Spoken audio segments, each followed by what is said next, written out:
Porter's Five Forces. I'm doing this on the Paper Mill Lounge and Theater, and my name is Beth Pratt. Each of the five forces has a clear, direct, and predictable relationship to industry profitability. The general rule is the more powerful the force, the more pressure it will put on prices or costs, or both, and therefore, the less attractive the industry will be to the incumbents. This is from our book, Understanding Michael Porter. There are five primary parts to this. Competitive rivalry within an industry, bargaining power of suppliers, bargaining power of customers, threat of new entrants, and threat of substitute products. I'm going to start with threat of substitute products. The threat of substitutes force recognizes that every customer has a choice when they buy, which is not limited to the same industry or market. This force basically studies how it is for customers to switch, how easy it is for customers to switch from a business's product or service to that of a competitor. It kind of looks at how many competitors there are, how's their prices and quality compared to businesses being examined, and how much of that profit those competitors are earning, which would determine if they can lower their costs even more. So let's start with some questions here. This is a good way to kind of look over it. So as far as the Paper Mill Lounge, what problems do your products or services solve? Entertainment. They provide entertainment to the customer. They provide social interaction, and they provide a place to drink alcohol in public. How else could a customer potentially solve these problems? Well, for entertainment, the other options in town in Selva would be going to the movies, going to Western Carolina where they have live productions of theater or poetry or different things like that. Another option to see music in Selva would be concerts on the creek. So as far as social interactions, other options in Selva would be going to a coffee shop, going to your local church, or joining a club or organization in the area. The other options to drinking alcohol, like locations for that, would be to drink at home or perhaps go to a restaurant that also has alcohol. What benefits does the substitute provide compared to you? Well, for instance, Quinn Movies in Silva, the average price is $7.50 per adult. So it's a lot cheaper than what you're going to spend going out to a bar for sure. Western Carolina, it's $25 for the general public to get a ticket to one of their performances, but for students it's only $5. So that's a pretty cheap night out. As for concerts on the creek in Silva, that's actually free. So it's hard to compete against that as well. For social interactions, the benefits of the coffee shop and church and those types of places is they're quieter. If you really are interested in a social interaction that you can hear everything, you would probably go to a place like that. You're going to engage in healthier behaviors if you go to one of those locations as well. And it's earlier hours and it's cheaper. As for drinking at home or restaurants, it's safer to stay at home and not, risk drinking and driving. It's cheaper at home because on average, if you're buying, alcohol at the ABC store, you're going to come out less per drink. And the nice thing about a restaurant is you can have a full dinner while you drink. So what is the weakness of the substitutes and what constraints or limitations does it impose on the customer? Well, none of them provide alcohol, theater, and socializing all in one. So if you're trying to get a combined entertainment experience, that's what you're going to go for. You can be loud and let loose. There's not a lot of environments where you can kind of cut loose quite as much as you can at, say, a bar.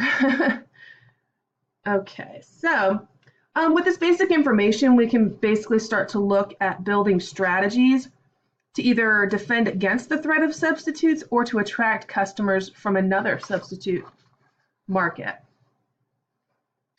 How can you tilt the value for money comparison in your favor? You do specialty drinks. that you can only get at the Paper Mill Lounge. Um, you can see Nights Without Cover, where the entertainment is free, or drawing one-of-a-kind performances to the area that no one else has, which Craig does. He has drag queens come in, and he is for sure the only one in town providing that. Ways to entice potential switchers from a substitute market. Movie nights is one of them. Have club-sponsored events. Have student specials. That's another. You retain your customer loyalty. Maybe membership loyalty cards would work. Or maybe even just ask for suggestions from your patrons. He has a small, theater there. So if there's people interested in poetry, doing poetry nights or open mics, whatever your patrons suggest, really. If you examine the existence of substitutes, you can put in place the right defensive strategies to keep some of your current customers, and you can follow offensive strategies to attract new customers to you. So, threat of new entrants. The threat of new entrants force refers to the potential threat new competitors may pose to any existing industry. This force basically examines how easy or difficult it is for competitors to join the marketplace or the industry being examined. The easier it is for a competitor to join the marketplace, the greater the risk of a business or market share being depleted. So barriers to entry include cost advantages, access to inputs, economies of scale, and well-organized brands. So why will new entrants be attracted to the silver market? Well, the town's been featured in recent movies, and it's becoming more of a tourist destination. Also, there's a college that's growing more and more, and every year there seems to be more and more students coming through.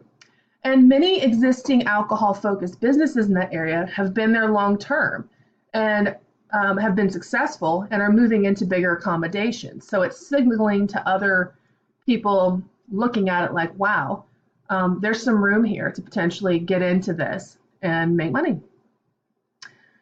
So let's see, what are the barriers to entry for that market? Well, let's see, there's high customer loyalty from buyers, which makes it harder for new entrants to attract customers. Happy customers who are happy with the service and the products from the existing company may be very reluctant to risk buying from a new competitor. Craig has spent a lot of time at Paper Mill Lounge really developing one-on-one relationships with his customers and making them feel valuable. And once you have that sort of, especially with a bar environment where there's a bit of trust involved, where if they're cutting loose or relaxing, they don't want to feel on display. They want to feel like what they do there is sort of private. So he really engages them and makes sure that if they're going out for the night, they're going to come by his bar. So a new business would really struggle to gain that loyalty from that person. Entrants must make a big financial investment to buy equipment, inventory, and to build a brand. Craig spent a lot of time, probably because of his background in marketing, on building the Paper Mill Lounge brand, between the logo and the inside of the bar, which is very particular in the way it's decorated.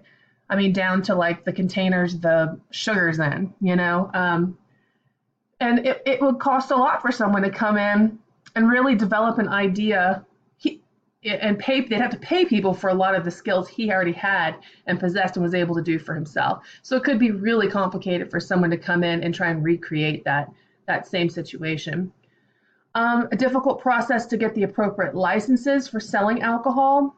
It's tough getting an ABC license. It took him quite a while.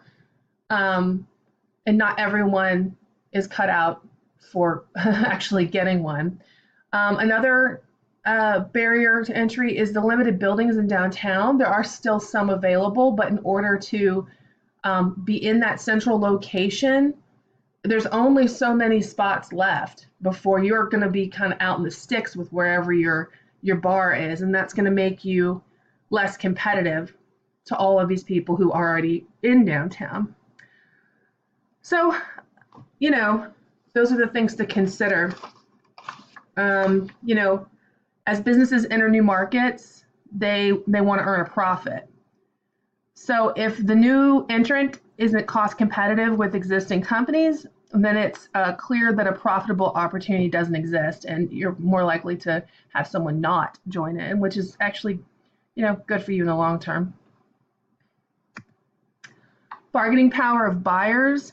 The bargaining power of buyer force lets buyers capture a high proportion of the value you create for them by forcing down your selling prices and increasing your cost to gain their patronage.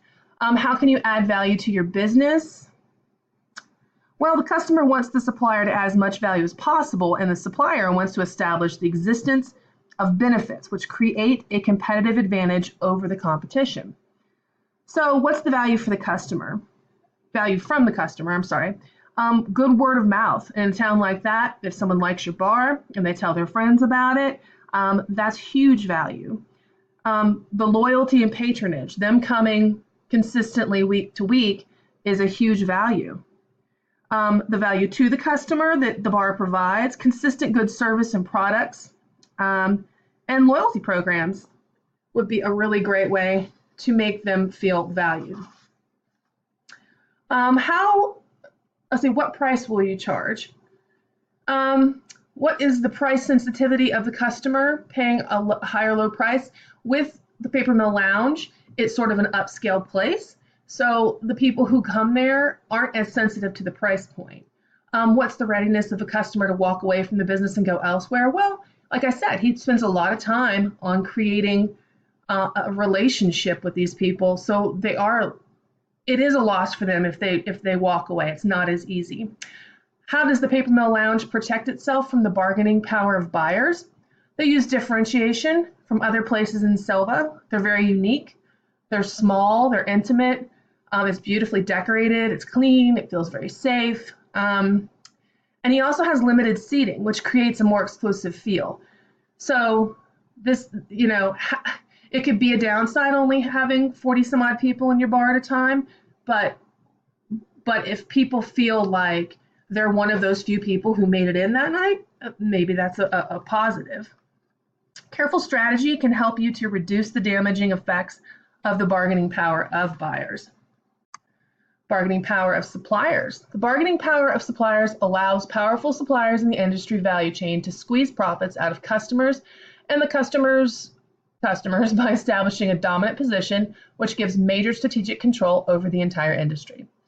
How to use the bargaining power of suppliers to increase your profitability? Well, for Craig, he purchases products that the suppliers usually have trouble selling in their market. So he's focused on light beers, like Stella Artois, I can't hardly say it, but for instance, because it's more, everyone in town is making these big, heavy brewed beers, and he's focusing on like those type of beers that are nobody's selling on tap. So he is creating a market for the suppliers that wasn't up there before, which makes him valuable to them and makes them want to give him a good price. Use one supplier exclusively for large purchases and develop relationships. Once again, he spends a lot of time cultivating relationships with the wine buyer and his liquor buyer, and he does tasting events and different things with them to really make him, even though he's a small place and probably doesn't have as large of orders, you know, that relationship makes them want to keep him as part of their service. So how do you defend against the bargaining power of suppliers to protect your profitability? Be ready to drive to a city for competitive prices. I mean, up here we're at, the mercy of whoever happens to service this area in gas and food and everything. For Craig, he sometimes will drive to Atlanta in order to get better prices on certain products. It comes out financially better sometimes for him to do that. Be willing to change suppliers if you feel prices have increased too much. As much as you develop those relationships, if it feels stagnant, then start looking around. It takes time, but you can find someone good who will maybe work with you more on prices. So, threat of competitive